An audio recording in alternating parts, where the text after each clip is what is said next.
जिंदगी का बड़ा हिस्सा तो इसी घर में गुजर गया, मगर कभी आराम नसीब ना हुआ। मेरे शोहर दुनिया की निगाह में बड़े नेक, खुशखल्क, फयाज और बेदार मग़ज़ होंगे, लेकिन जिस पर गुजरती है वही जानता है।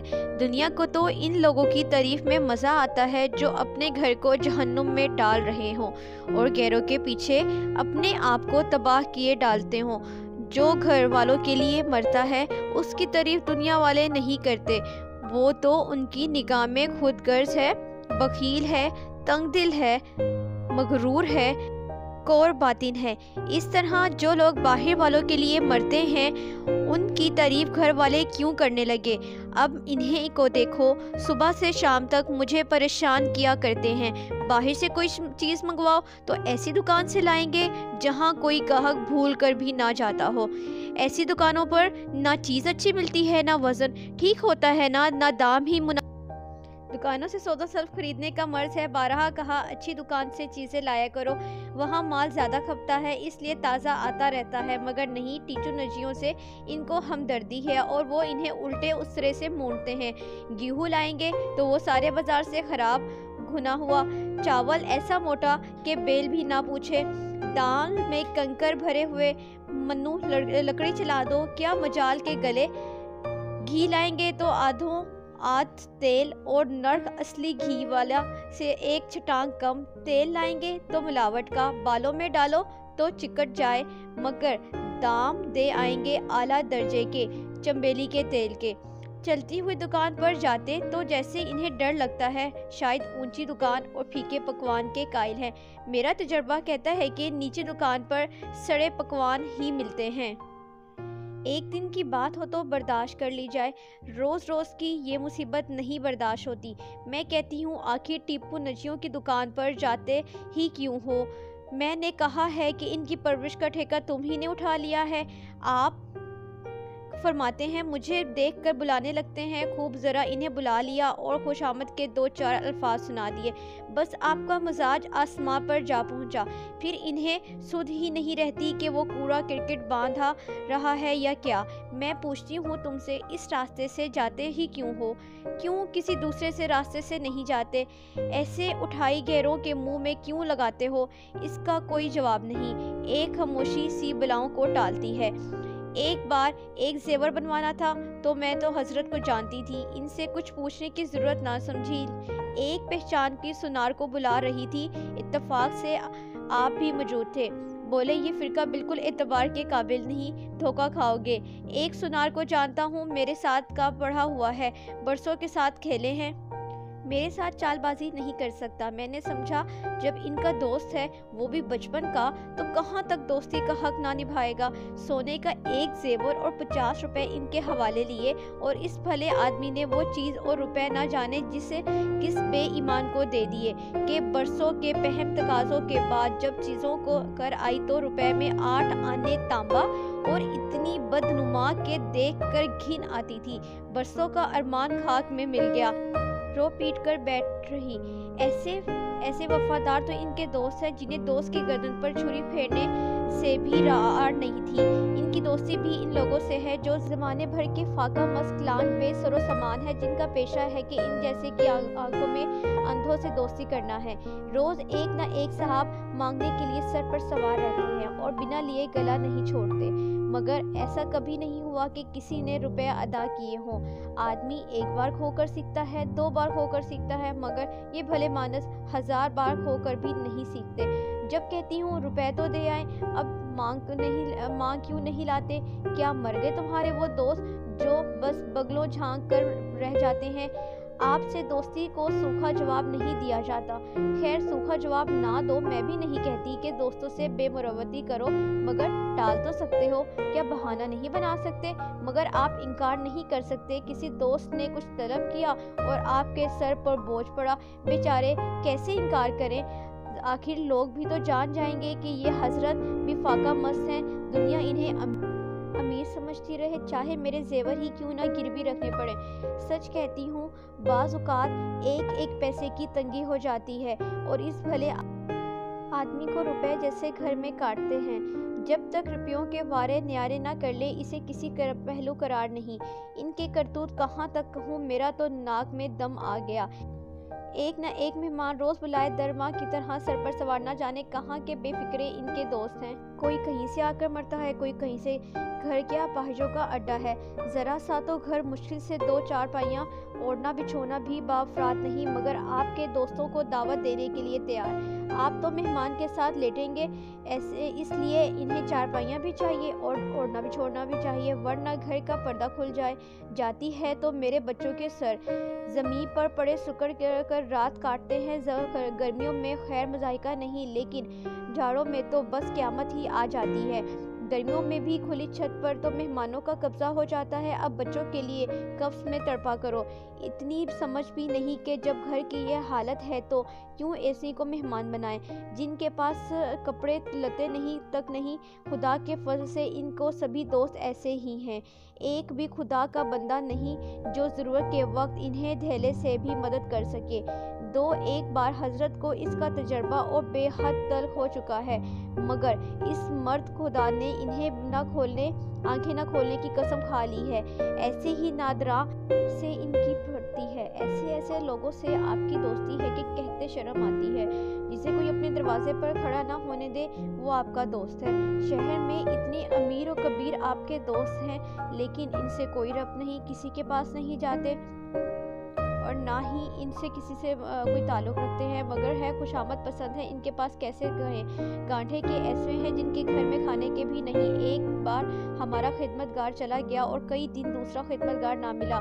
मैं किसी होशियार और सलीकामंद नौकर की तलाश में थी, मगर बाबू साहब को जल्द से जल्द आदमी रख लेने की फिक्र सवार रही। घर के सारे काम बदस्तूर चल रहे थे, मगर आपको मालूम हो रहा था कि गाड़ी रुकी हुई है। एक दिन जाने कहाँ से एक बांगड़ो पकड़ लाए हैं।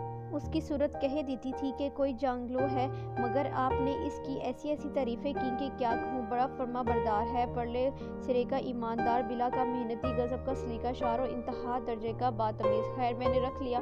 मैं बार बार क्यों इनकी बातों में आ जाती हूँ। मुझे खुद ताजुब है, ये आदमी सिर्फ शक्ल से आदमी था।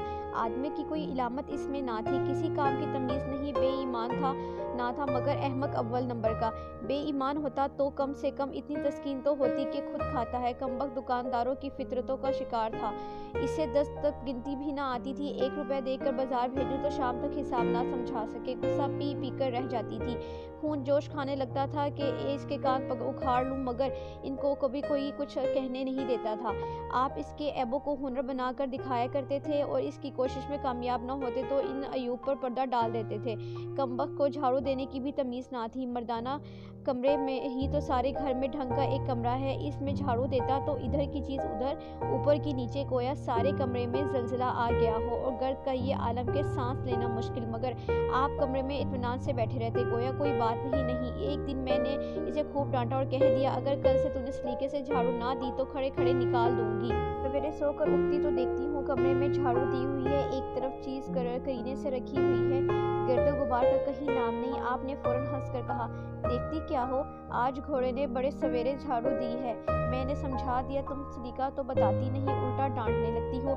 लीजिए साहब, ये भी मेरी ही खता थी। खैर मैंने समझा इस नालायक ने कम से कम एक काम तो सलीके के साथ किया। अब रोज़ कमरा साफ सुथरा मिलता और मेरी निगाहों में घोड़े की कुछ रकत होने लगी। एक दिन मैं ज़रा मामूल से सवेरे उठ बैठी और कमरे में आई तो क्या देखती हूँ कि घोड़े ने दरवाजे पर खड़ा है और खुद बदौलत बड़ी तंदही से झाड़ू दे रहे हैं। मुझसे ज़ब्त ना हो सका, इनके हाथ से झाड़ू छीन ली और घोड़े के सर पर पटक दी। हरामखोर, इसे वक्त धत्कार रही बताती। आप फरमाने लगे, इसकी तनख्वाह तो बेबाक कर दो खूब, एक तो काम ना करे और दूसरा इन्हें आंखें दिखाए, इस पर तनख्वाह भी दे दूं। मैंने एक कोड़ी भी ना दी, एक कुर्ता दिया था वो भी छीन दिया। इस पर हजरत कई दिन मुझसे रूठे रहे, घर छोड़कर भागे जा रहे थे, बड़ी मुश्किलों से रहे। एक रोज़ मेहतर ने उतारे कपड़ों का सवाल किया, इस बेकारी के ज़माने में इतने कपड़े कहाँ से आएंगे, कोई शायद कोई रईस के घर में होंगे, मेरे घर में तो नहीं है। حضرت کا توشہ خانہ تو ایک بگچی میں آ جائے گا جو ڈاک کے پارسل سے کہیں بھی بھیجا جا سکتا ہے۔ پھر اس سال سردی کے موسم میں نئے کپڑے بنوانے کی نوبت نہ آئی تھی۔ میں نے مہتر کو صاف جواب دے دیا۔ سردی کی شدت تھی، اس کا مجھے بھی خود احساس تھا، غریبوں پر کیا گزرتی ہے اس کا بھی علم تھا، لیکن میرے یا آپ کے پاس اس کے افسوس کے سوا اور کیا علاج ہے؟ جب روسا اور امرا کے پاس ایک ایک مال گاڑی کپڑوں سے بھری پڑی ہے تو پھر غربا کیوں نہ برہنگی کا عذاب جھیلیں؟ خیر میں نے تو اسے جواب دے دیا۔ آپ نے کیا کیا؟ اپنا کوٹ اتار کر اس کے حوالے کر دیا۔ حضرت کے پاس یہی ایک کوٹ تھا۔ مہتر نے سلام کیا، دعائیں دی اور اپنی راہ لی۔ کئی دن سردی کھاتے رہے، صبح گھومنے جایا کرتے تھے اور سلسلہ بند ہو گیا، مگر دن بھر قدرت نے انہیں ایک عجیب قسم کا دیا ہے۔ پھٹے پرانے کپڑے پہنتے آپ کو شرم نہیں آتی؟ میں تو کٹ جاتی ہوں، آخر مجھ سے دیکھا نہ گیا تو ایک کوٹ بنوا دیا۔ جی تو جلتا تھا کہ خوب سردی کھانے دوں، مگر ڈری کہ کہیں بیمار ہی نہ پڑ جائیں اور کوئی آفت آ جائے، آخر کام تو انہی کو کرنا ہے۔ یہ اپنے دل میں سمجھتے ہوں گے کہ میں کتنا نیک نفس اور مقصر مزاج ہوں، شاید ان کے اوصاف پر ناز ہو۔ میں انہیں نیک نفس نہیں سمجھتی، یہ سادہ لوحی ہیں اور سیدھی سادھی حماقت میں جس کو مہتر کو آپ نے اپنا کوٹ دیا ہے، اس میں کئی بار رات کو شراب کے نشے میں جھومتے ہوئے دیکھا ہے اور آپ کو بھی دکھا دیا تھا۔ پھر دوسروں کی کجربی کا تاوان کیوں ہم دیں؟ ایک نیک اور فیاض ہونے پر تو گھر والوں کو بھی تو فیاضانہ برتاؤ کرتے، تو ساری فیاضی باہر والوں کے لیے ہی محض ہے، گھر والوں کو اس کا عشر و شعر بھی نہ ملنا چاہیے۔ اتنی عمر گزر گئی مگر اس شخص نے کبھی اپنے دل سے میرے لیے ایک سوغات بھی نہ خریدی۔ بے شک جو چیز طلب کروں اسے بازار سے لانے میں انہیں کلال نہیں، مطلق عذر نہیں، مگر روپیہ بھی دے دوں یہ شرط ہے۔ انہیں خود کبھی توفیق نہیں ہوتی، یہ میں جانتی ہوں کہ بیچارے اپنے لیے بھی کچھ نہیں لاتے، میں جو منگواؤں اسے پر قناعت کر لیتے ہیں، مگر آخر انسان کبھی کبھی شوق کی چیزیں چاہتا ہے۔ اور مردوں کو دیکھتی ہوں گھر میں عورتوں کے لیے طرح طرح کے زیور، کپڑے، شوق سنگار کے لوازمات لاتے رہتے ہیں۔ یہاں یہ رسم ممنوع ہے، بچوں کے لیے بھی مٹھائی، کھلونے، باجے وغیرہ شاید اپنی زندگی میں ایک بار بھی نہ لائے ہوں۔ قسم ہی کھالی ہے، اس لیے میں تو انہیں بخیل ہی کہوں گی، بدشوق ہی کہوں گی، مردہ دل ہی کہوں گی۔ فیاض نہیں کہہ سکتی، دوسروں کے ساتھ ان کا جو فیاضانہ سلوک ہے میں اسے ہرش نمودار اور سادہ لوحی سے محمول کرتی ہوں۔ آپ کے منکسر مزاجی کا یہ حال ہے کہ جس دفتر میں آپ ملازم ہیں، آپ اس کے کسی عہدیدار سے آپ کا میل جول نہیں، افسروں کو سلام کرنا تو آپ کے آئین کے خلاف ہے، نظریہ ڈالی تو دور کی بات ہے، وہ تو اور کبھی کسی افسر کے گھر میں بھی نہیں جایا کرتے۔ اس کا خمیازہ آپ نہ اٹھائیں تو کون اٹھائے؟ اتنی چھٹیاں ملتی ہیں، آپ کی تنخواہ کرتی ہیں، اوروں کو ترقیاں ہوتی ہیں، آپ کو کوئی پوچھتا بھی نہیں، حاضری میں 5 منٹ بھی دیر ہو جائے تو جواب طلب ہو جاتا ہے۔ بیچارے جی توڑ کر کام کرتے ہیں، کوئی پیچیدہ مشکل کام آ جائے تو انہیں سر منڈھا جاتا ہے، انہیں مطلق عذر نہیں۔ دفتر میں انہیں غصوں اور پسوں وغیرہ کے خطابات ملے ہوئے ہیں، مگر منزل کتنی ہی دشوار طے کریں، ان کی تقدیر میں وہی سوکھی گھاس لکھی ہے۔ یہ انکسار نہیں ہے، میں تو اسے زمانہ شناسی کا فقدان کہتی ہوں۔ آخر کیوں کوئی شخص آپ سے خوش ہو؟ دنیا میں مروت اور رواداری سے کام چلتا ہے، اگر ہم کسی کے کھینچے رہیں تو کوئی وجہ نہیں کہ وہ ہم سے نہ کھینچا رہے، اور پھر جب دل میں کبیدگی ہوتی ہے تو وہ دفتری تعلقات میں بھی ظاہر ہو جاتی ہے۔ جو ماتحت افسروں کو خوش رکھنے کی کوشش کرتا ہے، جس کی ذات سے افسر کو کوئی ذاتی فائدہ پہنچتا ہے، جس پر اعتبار ہوتا ہے، اس کا لحاظ وہ لازمی طور پر کرتا ہے۔ ایسے بے غرضوں سے کیا کہوں جس کی ہمدردی ہونے لگی، اور افسر بھی انسان ہیں اور ان کے دل میں بھی جو اعزاز اور امتیاز کی ہوس ہے وہ کہاں سے پوری ہو، جب اس کے ماتحت ہی فرنٹ رہیں اور جب آپ نے جہاں ملازمت کی وہیں سے نکالے گئے، کبھی کسی دفتر سے سال 2 سال نہ چل سکے، یا تو افسروں سے لڑ گئے یا کام کی کثرت کی شکایت کر بیٹھے۔ آپ کا کنبہ پروری کا دعویٰ ہے، آپ کے کئی بھائی اور بھتیجے ہیں اور وہ آپ کی بات بھی نہیں پوچھتے، مگر آپ کے برابر کا منہ تاکتے ہیں۔ اپنے بڑے بھائی صاحب کو ہی دیکھ لیے، کل تحصیلدار ہیں، آپ کی جائیداد نہیں کی نگرانی میں ہیں اور شان سے رہتے ہیں، موٹر خرید لی ہے، کئی نوکر ہیں، مگر یہاں بھولے سے بھی خط نہیں لکھتے۔ ایک بار ہمیں روپے کی سخت ضرورت ہوئی، میں نے کہا اپنے برادر مکرم سے کیوں نہیں مانگتے؟ کہنے لگے کیوں، انہیں کیوں پریشان کروں، آخر انہیں بھی تو اپنا خرچ پورا کرنا ہے۔ میں تو بہت مجبور کیا تو آپ نے خط لکھا، معلوم نہیں خط میں کیا لکھا، لیکن روپے بھی نہ آئے۔ کئی دنوں दिनों बाद मैंने पूछा तो आपने खुश होकर कहा, अभी 1 हफ्ता तो खत पहुँचे हुए हुआ, अभी क्या जवाब आ सकता है। 1 हफ्ता और गुजर गया। अब आपका ये हाल है कि मुझे कोई बात करने का मौका ही अता नहीं। इतने बशाश नज़र आते हैं कि क्या कहूँ। बाहर से आते हैं जो खुश कोई ना कोई शगुफा लिए होते हैं। मेरी तो खुशामद भी खूब हो रही है, मेरे मैके वालों की तारीफ भी हो रही है। मैं हजरत की चाल समझ रही थी। वो सारी दिलजोइयाँ महज इसलिए थी कि आपके ब्रादर मुकर्रम के मुतल्लिक कुछ ना पूछ बैठूं। सारी मुल्की, माली, इखलाकी, तमदनी मसाइल के सामने बयान किए जाते थे, इतनी तफसील व शरह के साथ कि प्रोफेसर भी दंग रह जाए, महज इसलिए कि मुझे इसकी अमरत की बाबत कुछ पूछने का मौका ना मिले। लेकिन मैं भी कब चौंकने वाली थी जब पूरे 2 हफ्ते गुजर गए और बीमा कंपनी के रुपए देने की तारीख सर पर आ पहुंची तो मैंने पूछा, क्या हुआ, तुम्हारे बड़े भाई साहब ने तहर मुबारक से कुछ फरमाया? अभी खत नहीं पहुंचा। आखिर हमारा घर में भी कोई हिस्सा है कि नहीं, या हम किसी लोंडी बांदी की औलाद हैं। 500 रुपये साल का नफ़ा 9-10 साल कबल था, 1000 से कम ना होगा, लेकिन एक कौड़ी भी हमें नहीं मिली। मोटे हिसाब से हमें 2000 चाहिए। 2000 ना हो, 1000 हो, 500 हो, 250 हो, कुछ ना हो तो बीमा कंपनी के प्रीमियम भर को तो हो। तहसीलदार की आमदनी हमारी आमदनी की चौगनी है। रिश्वतें भी लेते हैं, तो फिर हमारे रुपए क्यों नहीं देते? आप ही हैं हाँ करने लगे। बेचारे घर की मुरम्मत कराते हैं। अजीज़ो अकारिब के मेहमानदारी का बार भी तो इन्हीं सर पर है। खूब गोया जायदाद का मंशा महज ये है कि आपकी कमाई तो इसी में सर्फ हो जाती है। इस भले आदमी को बहाने काटने नहीं आते। मुझसे पूछते तो 1000 बता देती, कह देती घर में आग लग गई है, सारा सासा जलकर खाक हो गया, या चोरी हो गई, चोर ने घर में तिनका ना छोड़ा, या 10,000 का गला खरीदा था और खसारा हो गया, घाटे से बेचना पड़ा, या किसी से मुकदमाबाजी हो गई, मैं दिवाला पड़ गया। और आपको सूझी तो लचर सी बात, एक जुलानी तबाह जो आपके मुसन्निफ और शायर भी बनते हैं, तकदीर ठोंक कर बैठी रही।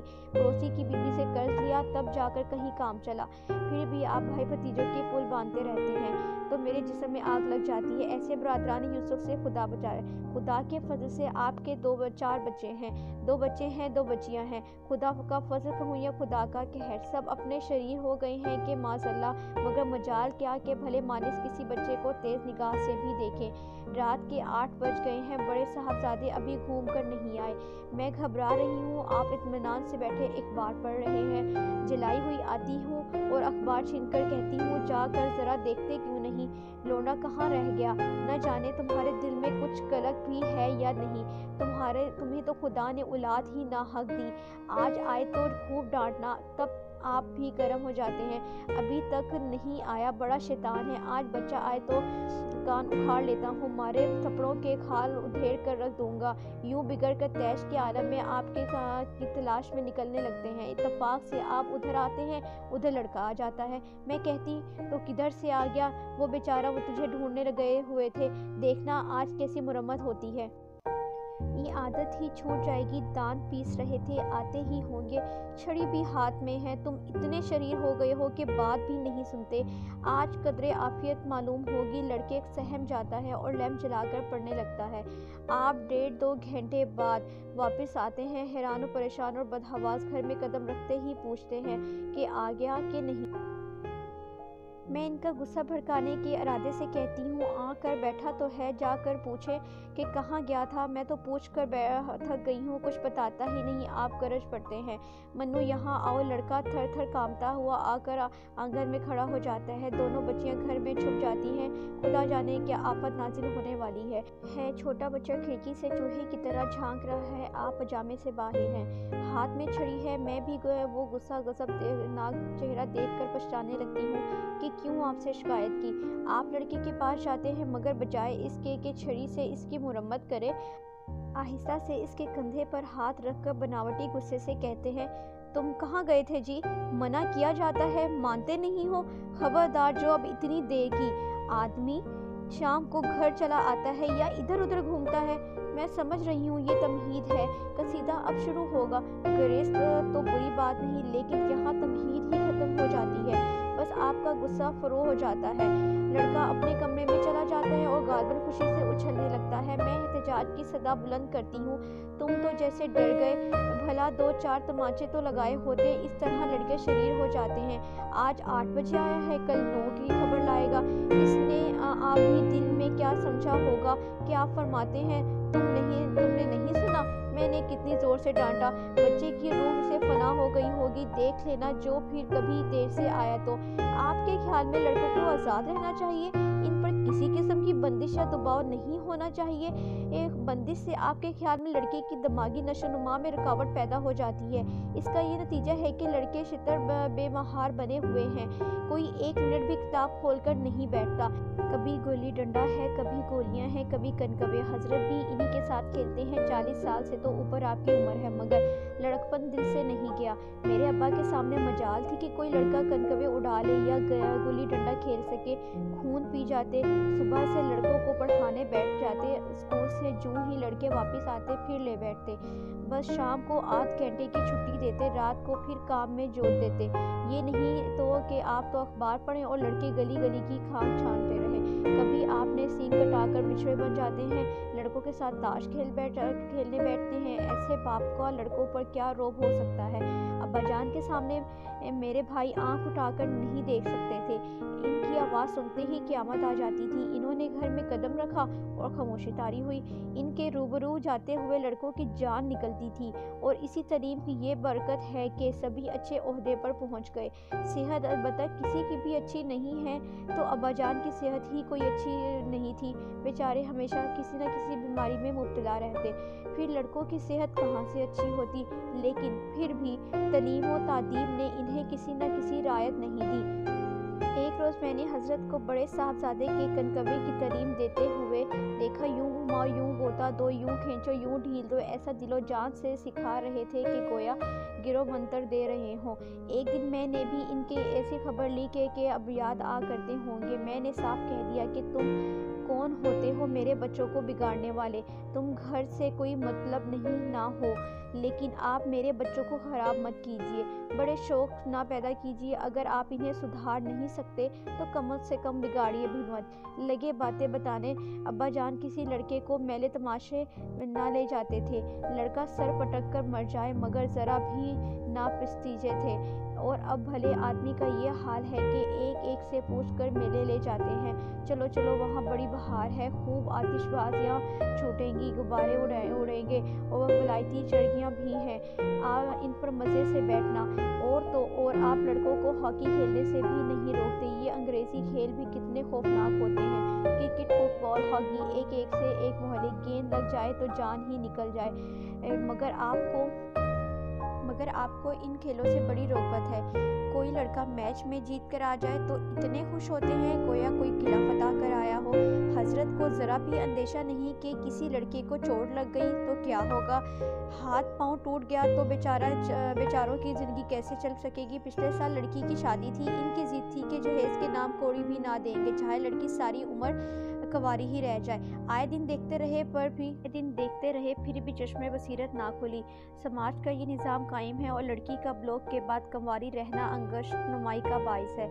रहनी दुनिया तक ये रस्म फना नहीं हो सकती। 2-4 अफराद भले ही ऐसे बेदार मग़ज़ निकल आए जो जहेज़ लेने से एतराज़ करें, लेकिन इसका असर आम हालात पर बहुत कम होता है और बराई बदस्तूर कायम रहती है। जब लड़कों की तरह लड़कियों के लिए भी 20-25 की उम्र तक कंवारे रहना बदनामी का बाइस ना समझा जाएगा, इस वक्त आप ये रस्म रुखसत हो जाएगी। मैंने जहाँ जहाँ पैगाम दिए जहेज़ का मसला पैदा हुआ। आपने हर मौके पर टांग अड़ाई। जब इस तरह पूरा साल गुजर गया और लड़की का 17वां साल शुरू हो गया तो मैंने एक जगह बात पक्की कर ली। हजरत भी राज़ी हो गए क्योंकि इन लोगों ने करारदाद नहीं की थी। हालांकि दिल में इन्हें पूरा यकीन था कि भारी रकम मिलेगी और मैंने भी तय कर लिया था कि अपने मकरूर भर कोई बात ना रखूंगी। शादी के बखीरो आफियत अंजाम पाने में कोई शिबा ना था, लेकिन इन महाशे के आगे मेरी एक ना चलती थी। ये रस्म भी बेहुदा है, ये रस्म बेमायनी है, यहाँ रुपए की क्या ज़रूरत है, यहाँ गीतों की क्या ज़रूरत है, नाक में दम था, ये क्यों वो क्यों, ये तो साफ जहेज़ है, तुमने मेरे मुंह पर कालक लगा दी, मेरी आबरू मिटा दी। बारात दरवाजे पर थी, ज़रा ख्याल कीजिए, यहाँ बात बात पर रद्दो कदा हो रही है। शादी की 7 के रात बजे इस दिन लड़की के माँ बाप व्रत रखते हैं। मैंने भी व्रत रखा, लेकिन आपको जिद थी कि व्रत का कोई ज़रूरत नहीं। लेकिन जब लड़के के वालिदैन व्रत नहीं रखते तो लड़की के वालिदैन क्यों रखे? मैं और सारा ख़ानदान इन पर चंद मना करता रहा, लेकिन आपने हस्बे मामूल नाश्ता किया, खाना खाया। खैर, रात को शादी के वक्त कन्यादान की रस्म आई। आपको कन्यादान की रस्म पर हमेशा से एतराज़ था। इसे आप महल समझते हैं, लड़की दान की चीज़ नहीं। दान रुपए पैसे का होता है, जानवर भी दान दिए जा सकते हैं, लेकिन लड़की का दान एक लचर सी बात है। कितना समझाती हूँ साहब, पुराना रवाज है, शास्त्रों में साफ इसका हुक्म है। अजीज़ो अकारिब समझा रहे हैं, मगर आप हैं कि कान पर जूं नहीं रेंगती। कहती हूँ दुनिया कहेगी, क्या कहेगी, ये लोग क्या बिल्कुल लामज़हब हो गए? मगर आप कान ही नहीं धरते। पैरों पड़ी, यहाँ तक कहा कि बाबा तुम कुछ ना करना, जो कुछ करना होगा मैं ही कर लूँगी, तुम सिर्फ चलकर मंडप में लड़की के साथ बैठ जाओ और इसे दुआ दो। मगर इस मर्द खुदा ने मतलब की समात ना की। आखिर मुझे रोना आ गया। बाप के होते हुए लड़की का कन्यादान चचा या मामू करें, ये मुझे मंजूर ना था। मैंने तन्हा कन्यादान की रस्म अदा की। अब आप घर झांके तक नहीं, और लुत्फ ये कि आपने मुझसे रूठे रहे और बारात की रुखसती के बाद मुझसे महीनों बोले नहीं। झक मारकर मुझसे को मनाना पड़ा, मगर अजीब दिल लगी है कि सारी बुराइयों के बावजूद मैं आपसे एक पल भी जुदा नहीं रह सकती। इन सारे अयूब के बावजूद मैं इन्हें प्यार करती हूँ। इनमें कोई ऐसी खूबी है जिसमें मैं फरीफ्ता हूँ, मुझे खुद नहीं मालूम। अगर कोई चीज़ है ज़रूर जो मुझे इनका गुलाम बनाए हुए है, वो ज़रा मामूल में कुछ घर में देर आते हैं तो मैं परेशान हो जाती हूँ। इनका सर भी दर्द करे तो मेरी जान निकल जाती है। आज अगर तकदीर इनके अवस मुझे कोई इल्म व अकल का पुतला, हुस्न का देवता भी दे तो मैं इसकी तरफ आँख उठाकर ना देखूँ। ये रवाजी वफादारी भी नहीं है, बल्कि हम दोनों की फितरतों में कुछ ऐसी रवादारियाँ, कुछ ऐसी सलाहियतें पैदा हो गई हैं, गोया किसी मशीन के कुल पुर्जे घुसाकर फिट हो गए हों और एक पुर्जे की जगह दूसरा पुर्जा काम ना दे सके, चाहे वो कितना स्ट्रोल नया और खुशनुमा क्यों ना हो। जाने हुए रास्ते में हम बेखौफ आंखें बंद किए चले जाते हैं। इसके बरक्स किसी अनजान रास्ते पर चलना कितना ज़हमत का बाइस हो सकता है। कदम कदम पर गुमराह हो जाने के अंदेशे और हर लम्हा चोर और हर जहज़न का खौफ, बल्कि शायद आज मैं इनकी बुराइयों को खूबियों में तब्दील करने पर भी तैयार नहीं।